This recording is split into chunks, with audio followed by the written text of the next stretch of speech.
Legend of Spyro is filled with so many memorable characters, but few are more memorable than the legendary original Dark Dragoness herself. But what exactly is Cinder?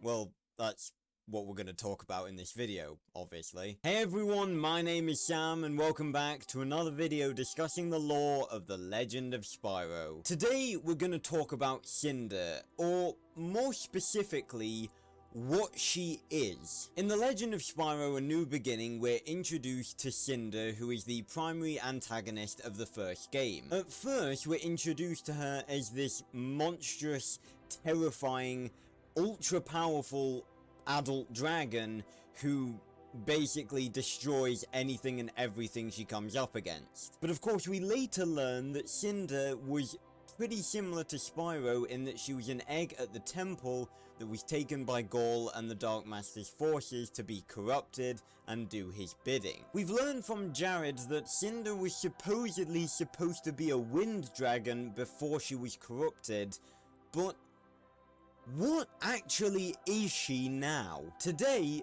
we're going to be discussing black dragons in the Legend of Spyro universe. So we should probably start with the topic of what are black dragons in general? Now obviously this is the topic of this video in terms of the Legend of Spyro franchise, but in terms of dragon media in general, the term black dragon tends to refer to dragons that are either incredibly powerful and aggressive, or have been corrupted in some way to be evil or different from what they were originally. For example, Shuriken, a black dragon from the Eragon franchise, was taken by Emperor Galbatorix and corrupted as a hatchling to do his bidding. Kind of similar to Cinder. Another example are the black dragons from Dungeons & Dragons, which are stated to be the most vile-tempered and cruel of all dragons. So whenever you see the term black dragon, it tends to mean a dragon that is hyper-aggressive or has been corrupted or has something wrong with it in some way. So that's what I want to discuss in this video. In the Legend of Spyro universe, what does it mean to be a black dragon? Now, I know at least a few of you will probably have the thought that, well, you know, Ignitus just refers to her as a black dragon because she's a dragon that is black. And fair, I think that's a fair assumption to make. However, I think there's quite a bit more to it than that. It's fine to think like that, and granted, there is some precedent for thinking like that, considering Cinder is referred to as a black dragon, she is black. Spyro is referred to as a purple dragon, you know, he is purple. But in terms of the other dragons of the Legend of Spyro universe, you know, we never refer to Ignitus as, I don't know, a red dragon. We refer to him as a fire dragon because that's what he is. And I'm sure some of you may use that to say, well, if that's the case, then why aren't purple dragons just called ether dragons?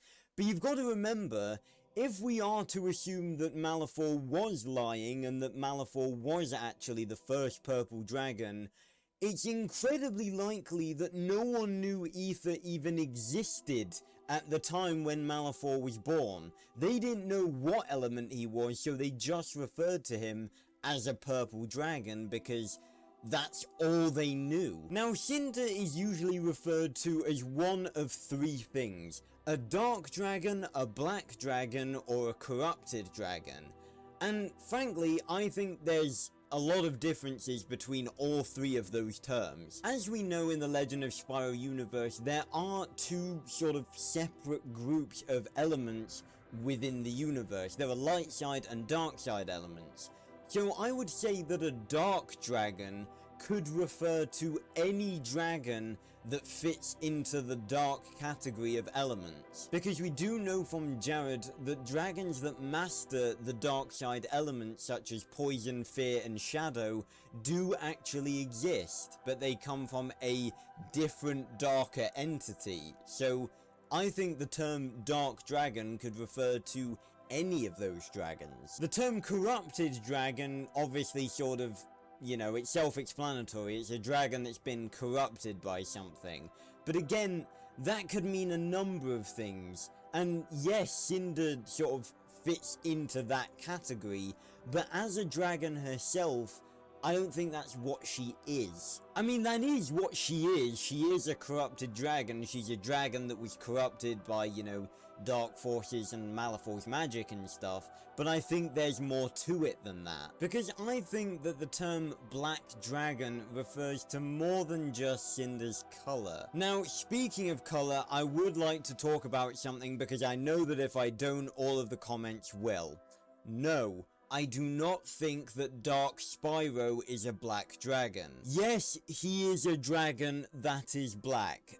Yes, I know that that's a thing. However, Dark Spyro and Corrupted Cinder, I think, are basically two completely separate things, basically. I would say that Dark Spyro is a corrupted dragon, but I'm not really even sure that that terminology fits him, because Dark Spyro is what happens to Spyro when he's overtaken by Dark Ether, and he's less of a corrupted dragon and more of a alter ego, I guess, to Spyro when he's overtaken by Dark Ether. And if you don't know, Malefor, as in the version of him that we face in Dawn of the Dragon, has been stated to be Malefor's corrupted form, as in the version of him that's been taken over by Dark Ether, the same way Dark Spyro has. But again, I still wouldn't say that either one of those dark forms are the same as what Cinder is in her corrupted form. And now that I think about it, even after she's purged of her corruption, Cinder still is a black dragon. You know, apart from the weird visual change she had in Dawn of the Dragon that no one seems to like. But again, that also sort of implies that she can't be referred to as a corrupted dragon anymore, because even after she was purged of her corruption by Spyro's light ether abilities, she is still a black dragon. We can presume that she wasn't originally black, given that she was a wind dragon, yet after she was purged of corruption, she still retained her black scales. Then again, the whole color of Cinder is a bit of a weird topic to cover, because despite being a wind dragon, her eggs seem to be a bit of a darkish blue, and that's sort of the color that she's starting to turn in Dawn of the Dragon. And again, I don't know whether that was just sort of a weird visual change that happened because Chrome didn't make Dawn of the Dragon, or if that was her sort of returning to her base element. But I'm pretty sure that there was actually some concept art for the Chrome version of Dawn of the Dragon, which had Cinder still having black scales. So I don't really know if the decision to make her more of a sort of dark bluish color rather than the black color that she had been in Eternal Night was a conscious sort of story-based decision, or whether it was just something random that the people at Activision thought up after they got the rights to make another Spyro game.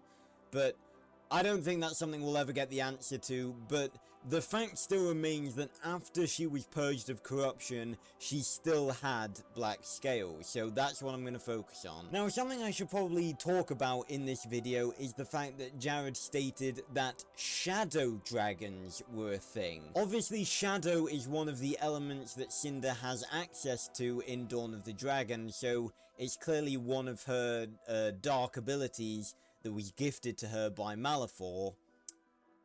Or was it? Now, something I definitely ought to talk about in this video is shadow dragons, because, as I mentioned earlier, it has been stated by Jared that shadow dragons, as well as like poison and fear dragons, do actually exist within the universe. And obviously we know that one of Cinder's corrupted elements is shadow. She can use shadow as an element.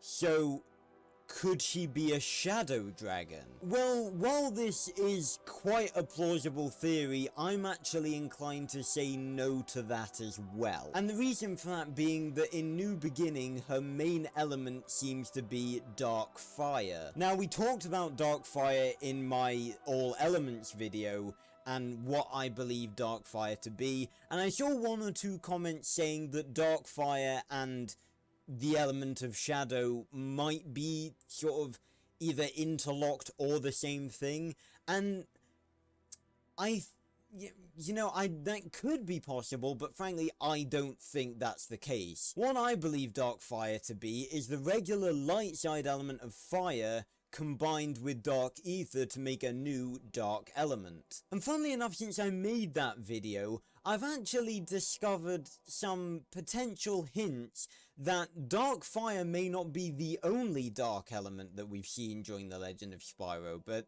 that's a topic for another video. Now, we know from the Chronicler that the reason Cinder has access to more than one element in Dawn of the Dragon is due to her exposure to Malefor's darkness, as, in his words, most dragons can only master a single element. And obviously, Cinder has quite a few at her disposal. Obviously, because she was originally a wind dragon, she still has wind, but she also has poison, fear, shadow, dark ether as well, and obviously she used dark fire in the past. Now, it's a bit weird that we didn't see Cinder use dark fire in Dawn of the Dragon, seeing as it seemed to be her preferred element in New Beginning, and if that collector card for the Eternal Night is anything to go by, it is actually her favourite element. And again, you can still argue that shadow and dark fire are the same element, but given that there's so many visual differences between them, I'm inclined to still believe that they are separate elements. Because while the dark fire breath she uses in New Beginning's finale does look like it's tainted slightly black, every other ability that she uses for dark fire is purely fire based, and the shadow element abilities, they are very heavily, shadow based, so I really don't think that they are the same element. But going back to Dawn of the Dragon, I think her not using dark fire in that game is more of a gameplay decision rather than something to do with the story, because they gave her 4 elements, she had her powerful 5th element for the Fury, and, they weren't gonna give Cinder 6 elements and have Spyro just have 5, because that would just be weird. So I would make the assumption that Cinder is still able to use dark fire even after she's been purged of her corruption, even though we've never seen her use it. So this all circles back to the original question of this video. What are black dragons in the Legend of Spyro universe? Obviously, we've discussed in this video that Cinder was corrupted by Malefor to become a black dragon, but remained so even after she was purged of her corruption. So that makes me think that it wasn't just her elements that were altered, it was her entire biology, meaning that she actually became a different type of dragon. Basically, what I believe a black dragon to be within the Legend of Spyro universe is a very powerful type of dark dragon that is able to master more than one element. Because as we've discussed before, we don't refer to other dragons by their color, we refer to them by their element. No one in the entirety of the Legend of Spyro fanbase has ever looked at Terrador and gone, yes, he's a green dragon. Obviously he is a dragon that is green, but that's not the term we use to describe him and others like him. We call him an Earth Dragon because that's what he is. And the only exceptions to those rules seem to be purple and black dragons. Because Ignitus doesn't refer to Cinder as a corrupted dragon or a shadow dragon or anything of the sort. He refers to her specifically as a black dragon.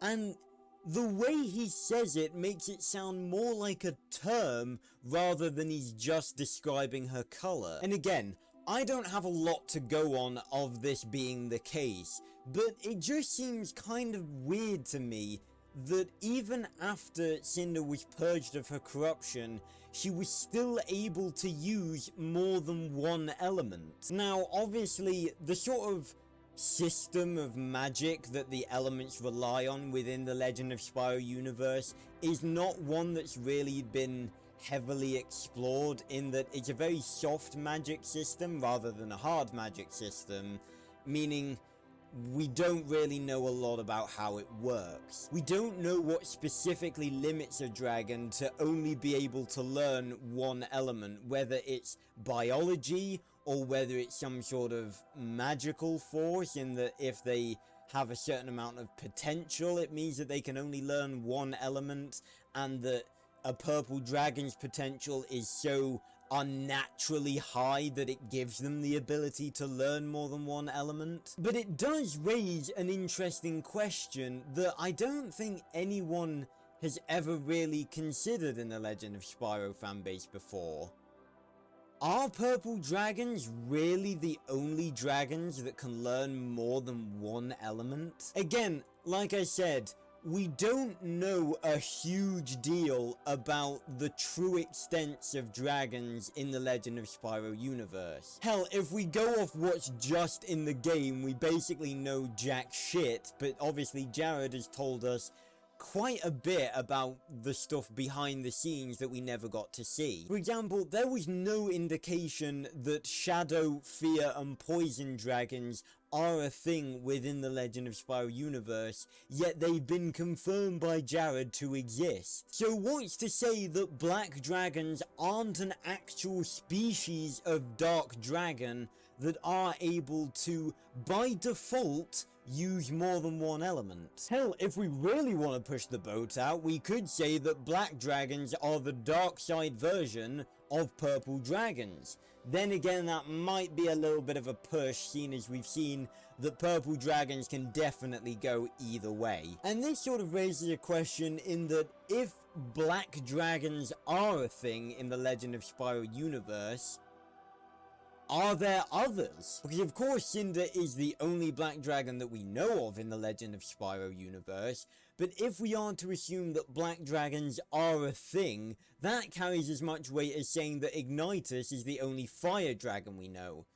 Which is a bit of a bad example, because we know that Pyro was a dragon, so regardless, but you know what I mean. If black dragons are a thing within the Legend of Spyro universe, then it could mean that there are others. And as I've discussed in previous videos, Malefor was said to have an army of apes rather than dragons. But that doesn't mean that there weren't dragons that went to his side. Because as I've stated before, I think the idea of every dragon in the history of the Legend of Spyro universe being good is pretty ridiculous. You know that there's going to be some bad ones at some point. I also would like to quickly mention something that I didn't mention earlier on when talking about Dark Spyro, because I would like to briefly mention Dark Cinder as well. And when I say Dark Cinder, I refer to the version of her that was corrupted by Malefor in the final battle of Dawn of the Dragon. In that I think that that's more just him taking control of her entirely, rather than her returning to her corrupted form. Because like Dark Spyro, I think Dark Cinder and corrupted adult Black Dragon Cinder are two completely separate things. Because while adult Black Dragon Cinder was corrupted by Malefor's powers and her mind was twisted, she still exercises what appears to be a complete level of sentience, and that she is completely in control of what she's doing.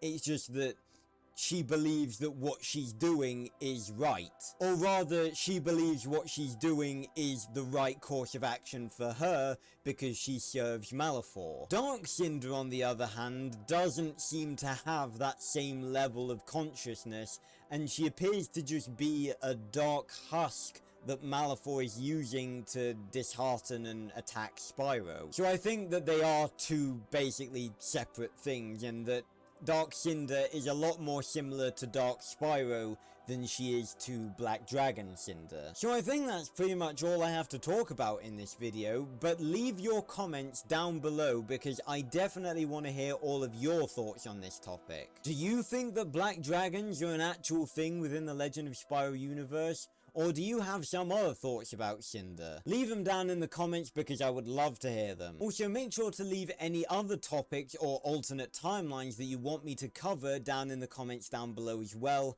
because I always take requests and I would love to cover stuff that you guys would want to see. So thanks a lot for watching, everyone. I really hope you did enjoy, and I will see you on another video very, very soon. Goodbye, everyone.